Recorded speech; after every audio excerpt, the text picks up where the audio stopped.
We are lucky on the one hand to have the first formalized report of the Civil Aeronautics Board about this accident. But on the other hand, they found it difficult to draw any conclusions that we could rely on. They said the, quote, probable cause inclines the mind to a conclusion, leaving room for doubt. Not very helpful. The report also admits of a twilight zone between, quote, probability and possibility. Among the possibilities were a witness, Robert Williams, an airplane cleaner for Pennsylvania Central, who said he saw a man enter the passenger cabin of the airplane 2 to 3 minutes before the other passengers. He didn't see the man leave. Tantalizing, suspicious, but inconclusive. The plane, when it was at Herndon at about 2:31 p.m., was at 4,000 feet. That was the last communication. After that point, it's expected, as the plane hoped to be at 6,000 feet, that's the height that it achieved. The weather report said it was overcast with broken clouds. There was no terrible weather anticipated. They were approaching the Short Hill Mountain, which is 1,300 to 1,500 feet above sea level, and as we learned, the point of impact is 750 feet above sea level. Accordingly, if they maintained their height at 4,000 or 6,000, they would have been able to sail safely over the mountain. But that's not what happened. They ran into a storm. The propellers, it discovered, were turned above their rated speed. When the plane hit the ground, it hit it at 300 miles an hour. And it was almost straight down. It was anywhere from 10 to 30% off a straight dive into the earth. It would take 40 pounds of pressure to keep the controls at that. It hit the earth with gallons and gallons of fuel and erupted almost immediately in flame. Everything inside the plane that was loose went 1,000 feet or more ahead of the point of impact toward the Short Hill Mountain. Among the causes, the report said it's highly improbable that turbulence alone could account for the loss of 5,000 feet. They also said, again tantalizing, it is possible, of course, that there was involuntary interference by the jump seat occupant, that is, in the action within the cabin. They also were concerned because in 17 months there had been 130 million miles of transport flying without a single incident or injury. So, the report said only the highly exceptional and hitherto unknown would produce so tragic an effect. There are several other things that were of some import. There was a clock found on board the plane, but they couldn't connect that to any explosive device, and the time didn't seem to relate to the incident itself, so they dismissed it. A special agent of the FBI did come to the scene of the accident afterwards. You may recall there were members of the Justice Department on board.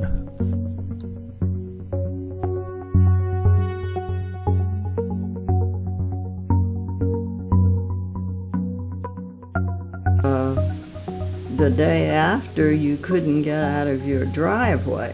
People were walking for miles to get to the crash scene. Did you go yourself? I went the next day with the family, my parents. What did you see? Well, of course, scattered remains of the plane and debris everywhere. Were there any bodies there? I did not go that deep into it, I remember. Well, of course, you wondered why, and the fact that there was a senator on that crash. That made it a little different, more publicity, of course, afterwards and at the time. They would send us, the children, into another room because what they were going to talk about was forbidden. So, but of course, as children, you listen at the door, and we would hear Mom talk about what she saw, and my grandfather spoke about what he saw, and I guess the one thing that stayed in my mind was my mother said there was a finger with a ring and people's parts. Went over and was photographing. You know, they didn't know it at the time. but it was a picture for Life magazine. And then later she said that she and my grandfather were the two people on horseback in the Life magazine article. Allan Brown lived in the area at the time of the accident. He's now some years older and therefore can't come to Leesburg for this event. But he did write about what he saw when the crash occurred in 1940. In a letter he wrote, he said the following, quote, "I was an ear witness to the crash. It had rained in the village the likes of which never we'd seen before. It had slacked, and my mom and I went on our front porch for air. Suddenly there was about 10 seconds roaring of engines at full throttle, and then silence. Mind you, we were 2 to 3 miles away, but the World War II newsreels and marches of time had conditioned us to the sound that we heard." Allan said that they went up to the site, and what he saw is as follows, quote, "It had rained so hard that there was no blood or visceral fluids mingled with the remains. There were a number of still-laced men's shoes with men's feet still in them, just the feet." He described how, quote, "it was an unpleasant, sweet, mildly acrid scent, which very well might have had touches of the violated corn plant where the plane had crashed and alfalfa grass in it." There was something else, too, that marks their appearance in the field. Allan wrote, quote, "There was a Washington Post, maybe quarter-page photo taken, and it was run in the paper, which showed a rather portly mother and son standing obediently by these hollowed fields." To my knowledge, from what I've read so far, this was the largest crash that had ever occurred on American soil, and it was only 2 years after a Civil Aeronautics Board had been established to even begin to address the situation of what to do if a flight crashed and needed to be investigated. Well, up to that time, I don't think that Lovettsville had ever been the focus of a large influx of media. I don't think they had ever had representatives from all the major wire services, photographers, newspaper reporters, coroner, and people from Washington, D.C. all coming in at the same time to see the flight scene. I think it really put Lovettsville on the map in an adult. I find it interesting that a lot of people are still alive who remember this crash as a young person, and it must have been something pretty significant, something that was just burned into their memories, because up until that time it was the biggest thing that had ever happened in Lovettsville, and it was a tragedy of epic proportions. Dad was a kid. He was born in 31, so he was only 8 or 9 at the time, and he recalled the torrential rains, the storm, the flooding, and about the crash. He talked about how people up here would gather up anything they could. I guess, you know, maybe there wasn't a lot of money up here, but he even talked about people taking rings off of fingers, which nothing to be proud about, but it's what he told me. That's what happened. That's what happened, yeah. And years later, not too many years ago, he was having a conversation with Roland Williams, who farmed down at George's Mill, and they talked about that storm and about the rains and about the flooding, and how neither had ever seen the Dutchman any more out of its banks than at that time. Now, where we are and what the area is like? We're on what was known back then as the Bishop Farm. It's been subdivided. There's several lots been cut off of it, and as far as we can tell by photos and such, we're probably pretty close to being on the hallowed grounds, or certainly on the site of a lot of debris back at that time. It was on August 31st, 1940, a DC3A crashed near Lovettsville, killing all aboard and thrusting Lovettsville into a national spotlight. We have known planes to go down under suspicious circumstances with senators and high officials on board. This was such an instance, whether Senator Lundin, because he was a Nazi sympathizer, that's why this plane went down, because of him, not because of an accident of weather. The senator was a good friend of George Sylvester Viereck, who was at the German embassy, and his job was to make Hitler look good by getting close to members of Congress, and he had succeeded in this regard with Senator Lundin.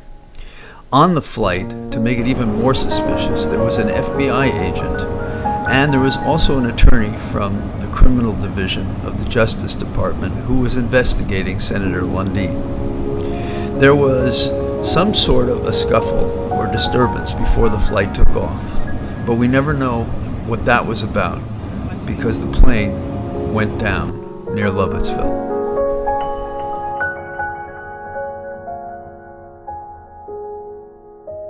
That's right. Short Hill's been in the news for just about almost a year now, and I thought I might make a few dollars and make a map, which I can sell for $20. I understand that during the course of your investigation to make this map, you confirmed that there was more than one crash in the area of your map, in the area of the Short Hill Mountain. Is that correct? Right, and I came up with 3 additional crashes on Short Hill. 2, one on the west side, one right at the crest, and 2 on the east side. And there was another one on the Blue Ridge, not 3 miles away, on the west side of that. It's a little bit off the map, but I found it rather pertinent that there would be so many within 7 or 8 miles of each other. Now, as a result of that, did you consult with a climatologist and find some possible explanation for the incidence of these hits, these crashes in the area? A person conversant with the weather told me that in this area, because of the relative heights, perhaps 1,500 to 2,000 feet of both the Blue Ridge and Short Hill, separated by a very narrow valley of about 3/4 to a mile long, that mile wide, that there was an incident of what is commonly now called a derecho, if I'm pronouncing it correctly, D-E-R-E-C-H-O, a very sudden storm with no visibility, high winds, precipitation, thunder and lightning, etc. Dennis Painter, his mother was the person who tried to rescue the 2 pilots out of the crash at near Painter's Spring, where he used to live in the northwest section of Lovettsville near the Blue Ridge. And several of the Hickman family told me that Wayne Hickman, who's now deceased, came upon the crash on the west side of Short Hill about 6 months after it actually happened. Well, from all the reports that I've seen, there was a large cumulonimbus thunderstorm located over Short Hill Mountain. I believe by the reports indicating trees down and the deluge of rain that a microburst occurred. Would a microburst work in this case? Well, you would get this sudden rush of cold air and tons of rain coming straight down in a localized area. In this case, we understand that the aircraft was likely flying around 6,000 feet, and at some point as it approached Short Hill and there was a large thunderstorm over the mountain, it nosed over to about 30 degrees and pretty much went full throttle and drove right into the ground. So, was it sabotage or the weather? Let's look at a possible microburst.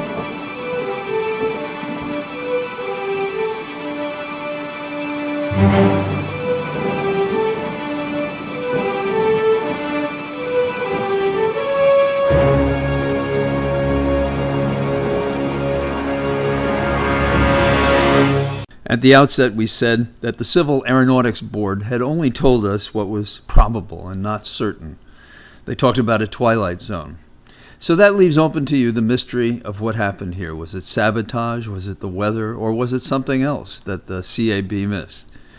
Now we're going to turn to an interview with Rennis Painter. Rennis has a special story to tell, but we're going to let him tell it to you. Oh my, how old I am. Rennis Herbert Painter, born in April the 15th, 1928. I'm 88 years old. Congratulations. Thank you, sir. Yes. Now, when you were about 12 years old, there was a terrible crash. Do you remember that? I do. Could you tell us what you remember, when you first became aware of it? I was, to be exact, I was 11 years old at the time, and mother had went shopping with the neighbors down the road, and a severe storm came up, one of the worst I think I've ever encountered at my age. And I was always scared of electrical storms. So she went shopping with them, and down at the animal shelter on Route 9, the highway was clean up in the road, and they couldn't get home. And I was scared, and I ran down to Guy Everhart, the neighbors. And it just literally opened up the sky.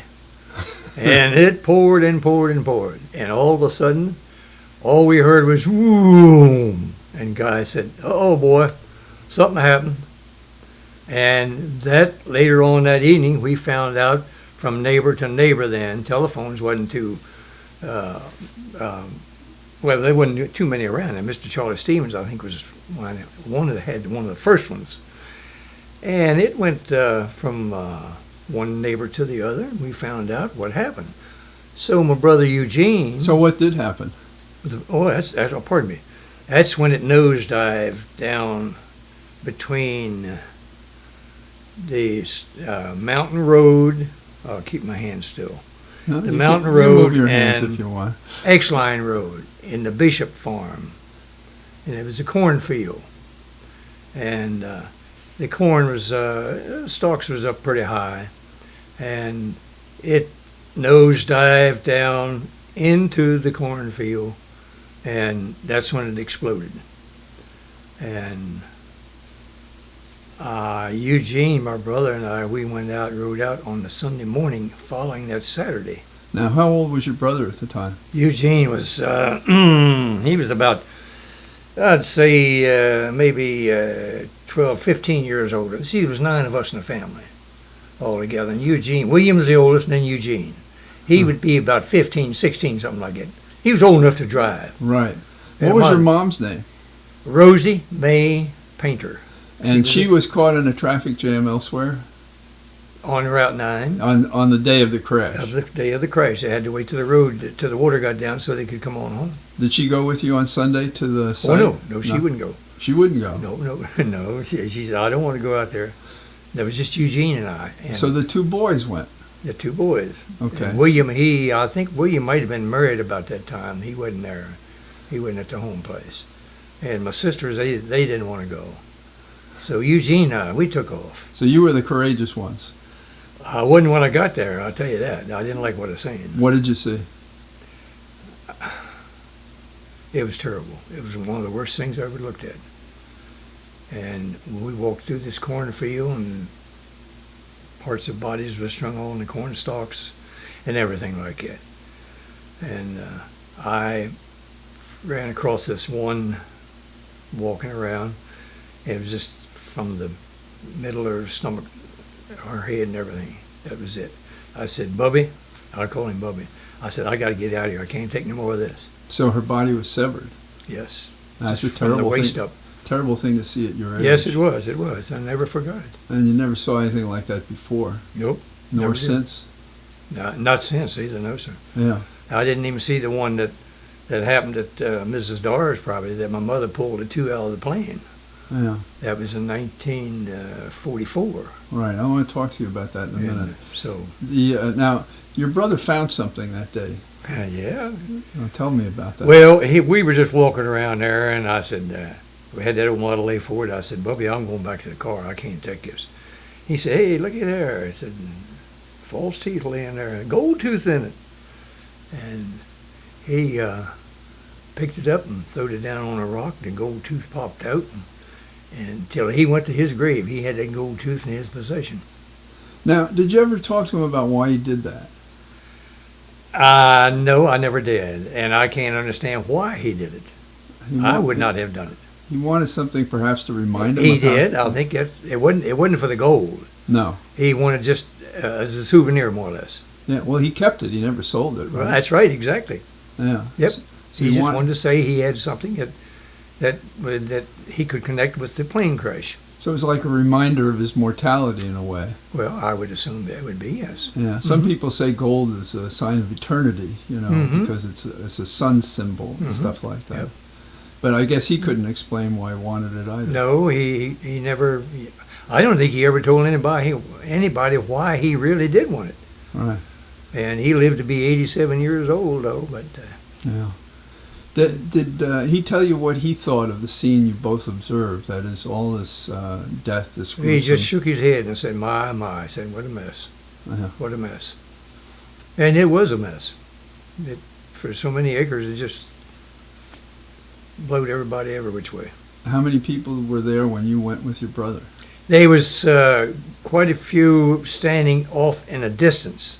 And I looked at this picture here that got on the paper here, and it's Lula Kaufman, I believe. Now, I stand to be corrected. Either her or Miss Donnie Kaufman, one of the two. They represent the ladies that I knew when I was that little, and being, well, a little bit oversized, I'll put it that way. I see. Oversized. You're a gentleman, sir. Gentleman's size. Yeah. Did you go back ever after that? No, sir. I just went up X-Line Road and just viewed it. That was all. I didn't want to go back. Have you ever walked on that ground since? I have not. No, sir. Now, you drive past that to go to church, is that correct? No, sir. I don't go that far. Oh, you don't go that Mount far? Olivet is down around the curves this way, on the east side of what happened at X-Line Road. So you don't have to pass it? No, sir. And you wouldn't go out of your way to do that? Well, no, I go out the mountain road to get to Hillsborough sometimes, but to get that church out there, my sister goes to that church, and I go out that way sometimes, Mountain Road. But and people, the generation today does not even know what took place there. Well, they will after they hear what you have to say. Oh, well. What is your reaction to the entire incident? My reaction, my feelings, or? Yeah, sure. Well, I tell you, it's a shame that it had to happen. And it was one of those things that should not have happened. But he was heading right direct for Short Hill Mountain if he wouldn't have. And why, they claim possibly lightning might have been the factor. And it's a possibility it could have been. But if he wouldn't have then went down there, he was heading right to the foothills of Short Hill Mountain. And it should not have happened. I mean, and back then, 1940, I want to say, they didn't have the flying instruments that they have today, and didn't have the knowledge that we have. They could have got above the storm possibly, and it was avoided. Did you discuss any of the people that were on board? Did you find out who was on board the plane? No, I did not. Not So, that one. so you didn't know that there was a senator on the plane? I did not at that time until it was published in the paper. And when it was published, what did they say? Senator Lundeen was also killed in the crash next to Short Hill Mountain. That's all I remember. That was Right. Now you say your mom visited another crash site in 1944, is that right? yes, sir. And do you recall what happened with that crash? Virginia Dorr, Mrs. Dorr, at her property, right, it's almost at the end of George's Mill Road. Captain English and Captain Fisher was the two guys. It was an Army plane, just a little prop type plane. And it was a bad storm. And it sheared off, it came down low and sheared off a locust tree and crashed nose down. And Mother heard it and made an awful noise, and I was in high school at the time, and I was driving the school bus, and I had to park all the way down what we call the Holler Road, I would say about 1.5 miles from the site, and had to walk home and then go back and get the bus later. But Mother was the first one there, and she was brave. She really was. She went up and she pulled Captain English out, and then Captain Fisher. She said the only spot that she could get to get a hold of him, he was burnt so bad, was when he had his class ring. She said, I got a hold of his, and that's the only pressure I could put on his body to move him. She said I couldn't put she got burned on both her arms from the ordeal. And she said Captain English, he passed on then.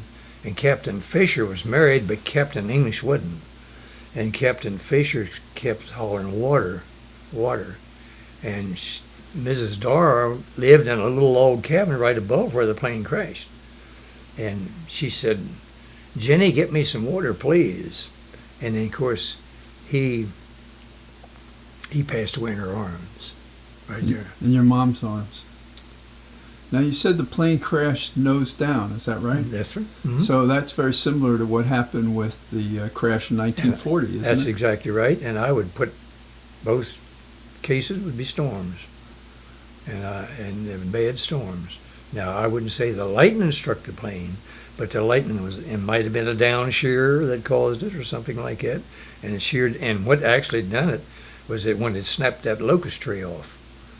It's Mr. Luther Nicholson used to live right in the corner up in there. Mr. Dale is up there now, from Dale Lumber Company. Now, Rennis, is there anything else you'd like to say about these two crashes or those periods? No, Mother and Dad went to Florida several times to visit Mrs. Fisher, and she remarried later on. My wife and I, that's the first time I've ever been to Florida, we went down and looked them up, and she was a very nice lady, and she remarried, and they had her husband, their second husband, was a postman. He was delivering mail, and her kids were very nice and well behaved, nice people. Nice people get to meet and know. And I think Mother and Dad went down there twice, a couple of times. And Mr. and Mrs. English, Captain English's parents, visited my Mother and Dad one time. And that happened 40, and this is 2016 now, and things sort of fade, and people forget a lot and so forth like that. Well, you are our collective memory, Rennis. Well, you think so? Yeah, because you remember what happened, and you were there. That's right, exactly. For a young man or a man of any age, that was a pretty dramatic thing to experience. I was only 16 when I started as a substitute bus driver. I was 17 when that one happened at Ms. Dara's property. But Mother, she was a strong woman. She really was. A model for you. Well, maybe. Well, I hope so. Well, I want to thank you, Rennis. This has been a marvelous occasion to review a very tragic event. Well, I certainly hope I answered your questions. You sure did. And I appreciate you coming and giving me the opportunity to expand my volume of what I know and pass it on to somebody like you. Well, thank you. We'll have to do it on other subjects. Okay. Okay. Thank you. Yes, sir. When a Rennis or Judy or Melanie or Jean or Fred or David from this community talk about what they heard and saw, you see who they are, the entangling filaments of affection, and it goes back to school and family and the neighbors that they know, tying them together for a lifetime in many cases, and they speak as easily about generations past as the family and friends of today. The story of the crash may always remain a puzzle, but the character and feeling of the people, the few in this film and the others in this community, is transparent to any casual observer and can be seen in a way that print reports cannot reveal, thus this movie. The sudden shrug of the shoulder, a downcast look, a happy memory recovered, prompting a smile, and the drop in the voice at this tragic crash, shared and so hard to forget.